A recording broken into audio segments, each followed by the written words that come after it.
Friends, welcome to my channel. Andhra Pradesh రాష్ట్ర వ్యాప్తంగా ఉన్నటువంటి రైతులకు ప్రభుత్వం నుంచి అదిరిపోయే శుభవార్త రావడం జరిగింది. పెట్టుబడి సాయంలో భాగంగా అన్నదాత సుఖీభవకు సంబంధించి ప్రభుత్వం అయితే అదిరిపోయే శుభవార్త చెప్పిందండి. అలాగే ఈ యొక్క పథకానికి సంబంధించి బడ్జెట్లో అమౌంట్ కేటాయించడం జరిగింది. సో ఈ యొక్క అన్నదాత సుఖీభవకు సంబంధించి పూర్తి వివరాలు వీడియోలోకి వెళ్ళి తెలుసుకుందాం. పూర్తిగా వివరాలు మీకు ఎక్స్ప్లెయిన్ చేస్తాను కాబట్టి వీడియో పూర్తిగా చూడండి. చిన్న లైక్ చేయండి, మీ ఫ్రెండ్స్ అండ్ ఫ్యామిలీకి షేర్ చేయండి.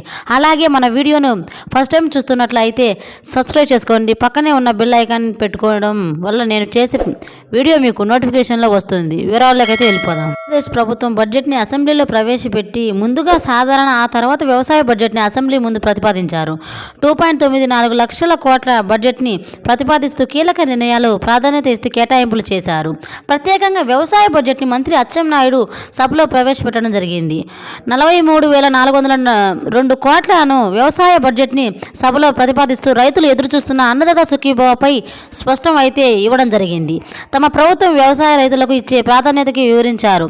4,342 కోట్ల వ్యవసాయ బడ్జెట్ని ప్రవేశపెట్టిన మంత్రి రాష్ట్రానికి వ్యవసాయ వెన్నెముక లాంటిదని పేర్కొన్నారు. ఇందులో రాయితీ విత్తనాలకు సంబంధించి 240 కోట్ల రూపాయలు ప్రతిపాదించారు. అలాగే భూసార పరీక్షలకు 40 కోట్ల రూపాయలు అయితే కేటాయించడం జరిగింది.